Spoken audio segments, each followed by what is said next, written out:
Hello, welcome to the Saroy channel. I'm so glad you've joined me to eat this evening, and I've got such a lovely story for you that you're just going to love.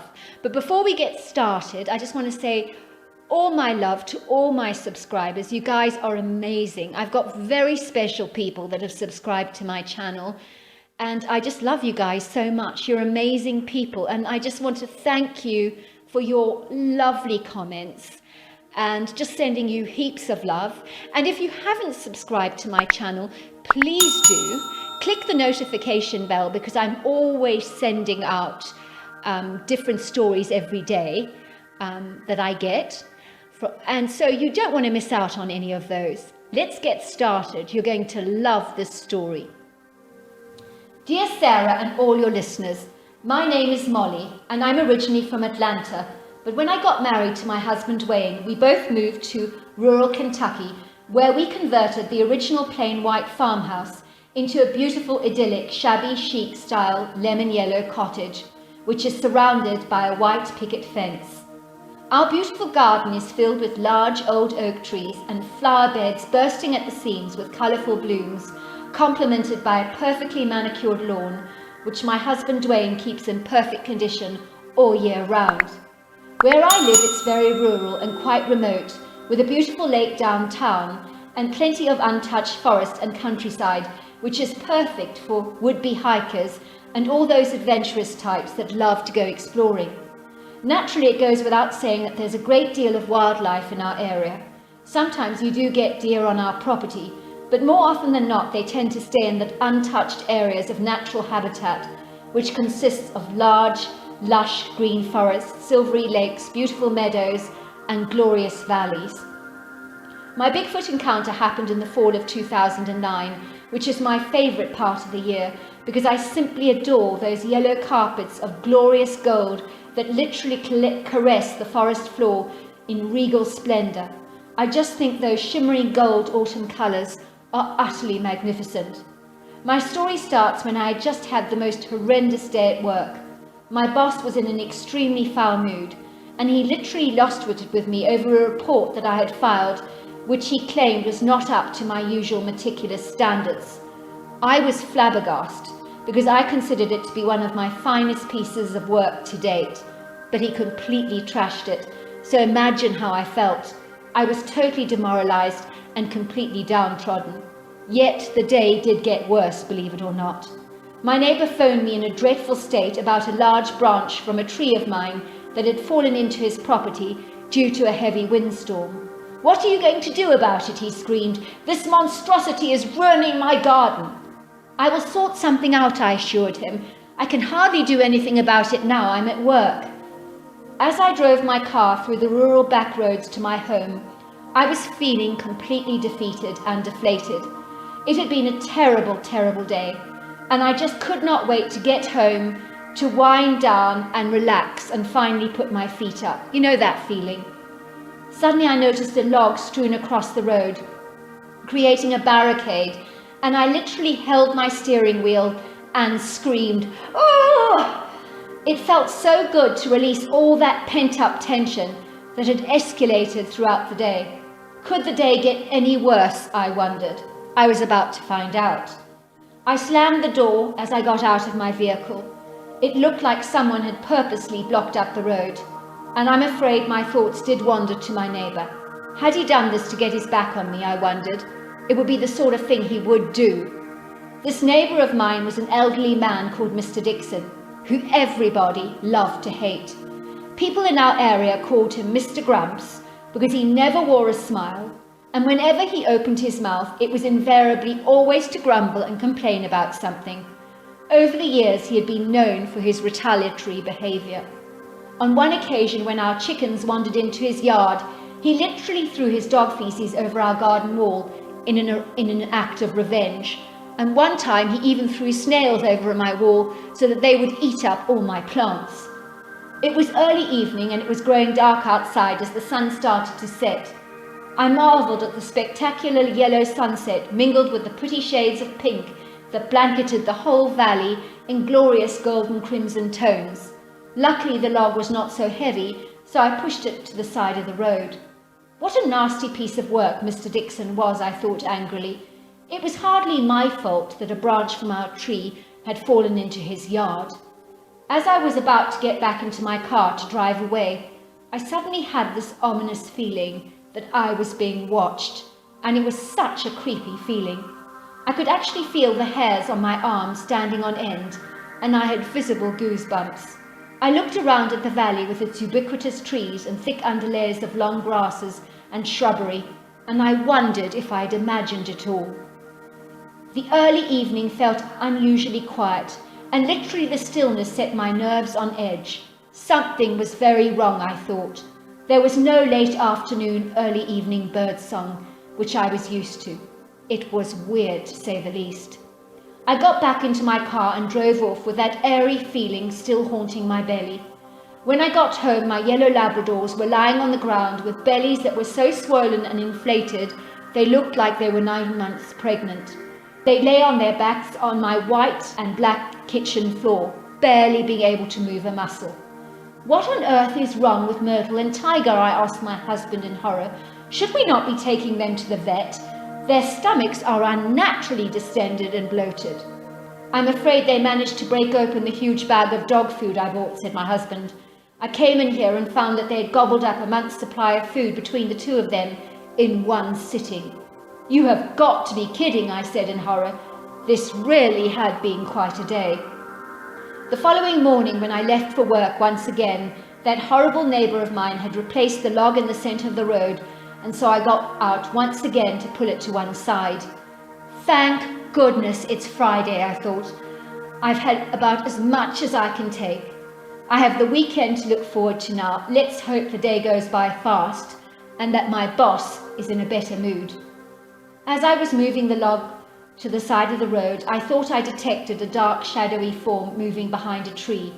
I was sure whatever this thing was, it was the same creature I had seen watching me the day before. I could feel those predatory eyes on me, and it made me feel uneasy. I looked around, and again I saw nothing. That evening the same thing happened all over again, and the log was once again lying across the road. Now I was mad with Mr. Dixon. I was going to give him a piece of my mind when I got home, I thought angrily. As I got out of the car, the breeze was blowing in a southerly direction, and I got a whiff of the most god-awful smell. It smelt like urine, sweat, feces and skunk, all blended together in a hideous gaseous cocktail. Once again I thought I saw the dark shadowy form peering at me from behind a tree, and I could tell that whatever it was watching me, and I felt incredibly uncomfortable. I was very certain that whatever this thing was that was spying on me, this behaviour was not common in any animal species that I knew. Creatures that tend to stalk their prey, like wild cats, coyotes, panthers and mountain lions, tend to be low on the ground, whereas this thing, whatever it was, appeared to be tall and large, and I did not think it was a bear, because bears don't behave like this. When I got home that evening, my dogs were still happily sleeping off and digesting a month's supply of food, and were in very good moods. I think they must have really enjoyed their pig out. I, on the other hand, was furious, and I phoned up Mr. Dixon and gave him a piece of my mind. "How dare you keep putting that log in the middle of the back road when I leave for work?" I shouted. "I know you were put out by the tree trunk falling into your garden, but my husband has sorted all that out for you, so why are you doing all this?" "I did not put any log in the back road," screamed Mr. Dixon. "And as for your husband, he did a crap job removing that tree branch. He scratched some paint off the side of the fence and messed it up." "Good," I said. "You deserve that, Mr. Dixon." "Shut up, you bitch," came Mr. Dixon's reply. "I knew you lot were trouble when you pulled down that perfectly good farmhouse and changed it into a god-awful designer cottage." "It's called shabby chic, Mr. Dixon," I corrected, "and it's a big improvement from the old house that was there before." "Not in my opinion," snapped Mr. Dixon, slamming down the phone. The next morning I overslept, but thankfully it was a Saturday and I could take it easy.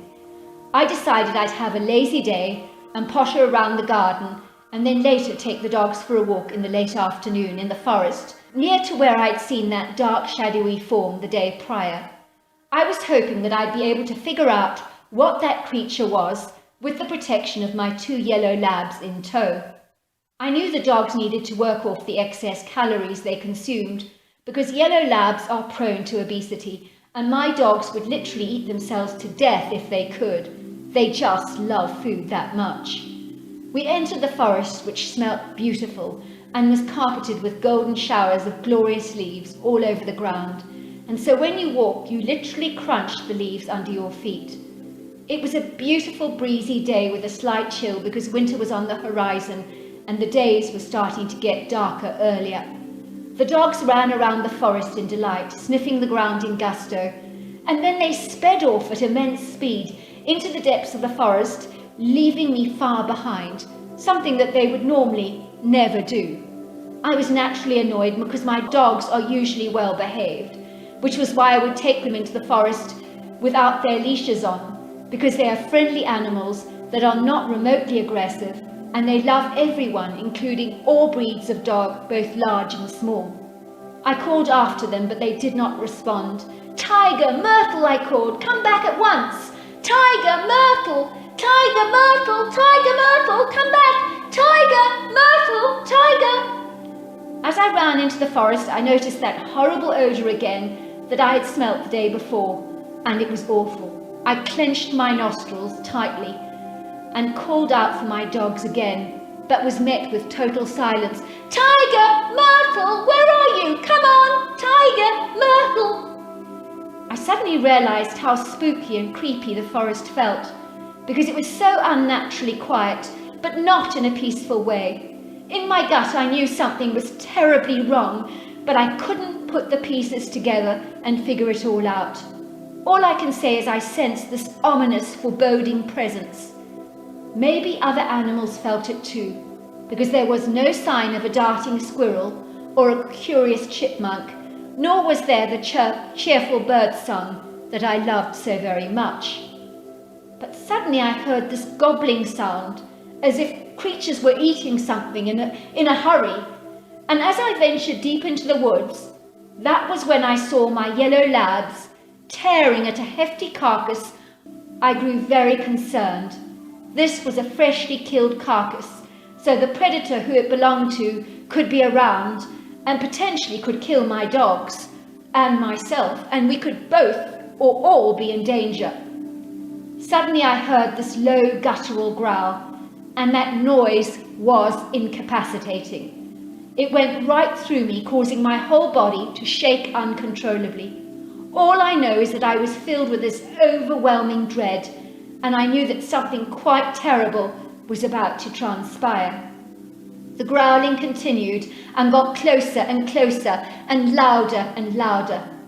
Then we saw him, this monstrous creature, the likes of such I have never seen before, and in my eyes far more terrifying than an encounter with a large cat, such as even a tiger. This creature was gargantuan, and there are no other words to describe him. He was massive, powerful, and exceedingly strong. So strong, in fact, that it would have been nothing for him to have taken down the 700-pound deer in a heartbeat that my dogs were now devouring. This creature, whatever in God's name it was, must have been at the very least 8 foot tall and 900 pounds, and possibly even more. He looked like a giant-sized man, but he was not a man, or a giant ape, but he was not an ape. It was like there were 2 DNA profiles that had merged together to create this monstrous beast that some weird scientist had let loose into the forests of Kentucky.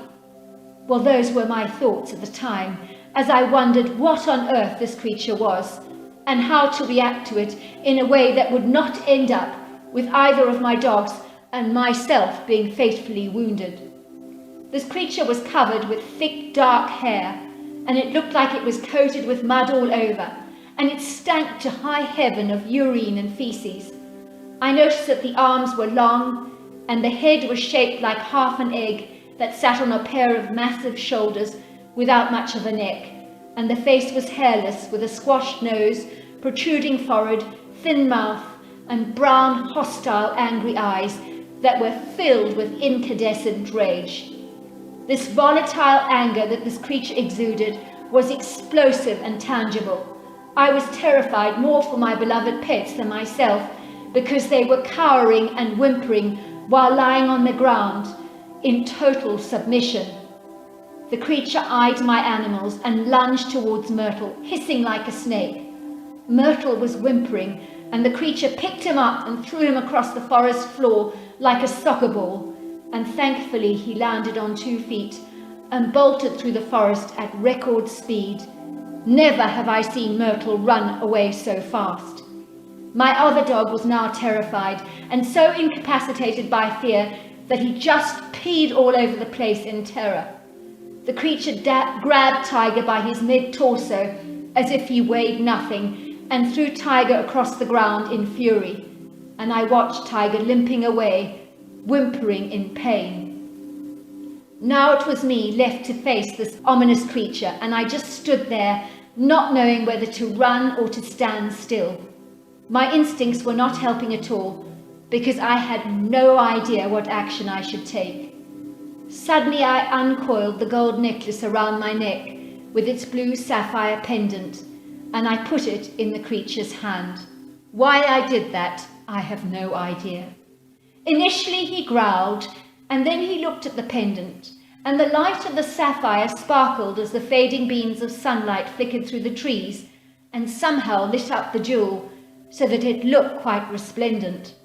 I saw this creature's rage transform into absolute fascination as his sausage-sized hands rubbed the stone with an open curiosity. In that moment I just ran away as fast as I could, tripping over fallen debris on the forest floor, twice over, and spraining my ankle in the process. I half expected to hear the creature racing after me, but all was still, and then I heard this long whistle, which at the time I thought was from a bird, but now I know differently. It clearly seemed my jewel had done the trick, and I had no idea why I had chosen to wear it that day of all days. Someone was looking out for me. You see, I rarely ever wear jewelry, and what possessed me to wear it that day I do not know. But the creature loved it, that I'm sure of. After the incident, my ankle took a long time to heal, but the emotional trauma lasted far longer. As for my dogs, I promise you they did not eat for an entire week because of anxiety. But thankfully, with a little veterinary help, they are now right as rain, but refuse to go near that forest. Tiger did have to have some surgery on that leg that was badly fractured, but as far as I'm concerned, we got off lightly. I did not tell anyone about my story, as my husband advised me against it, and in my experience, he's usually right about these things like that. So as long as I remain anonymous, he's happy for me to share my story with you. After doing my research on the creature, I know without a shadow of doubt that the creature I saw was a Bigfoot or a Sasquatch or hairy man, if you like. As far as the mystery about the log in the road, I do not know if a Bigfoot did it or Mr. Dixon, so the jury is out on that one, I'm afraid. Yet I do know that the Bigfoot was the one spying on me when I got out of my car. I do hope you enjoyed my story. I really loved your story, and I have to say to you, I'm just so amazed that you got away so scot-free. I mean, really, the dog only breaking his leg, that's nothing compared to what it could have been. And to think about giving the Bigfoot your sparkling pendant, that was genius. I mean, I have heard that Bigfoots are fascinated by anything sparkling. This isn't the first time I've heard that. And what made you think of doing that? I honestly don't know. Well done for thinking of that. Until next time, good night and goodbye.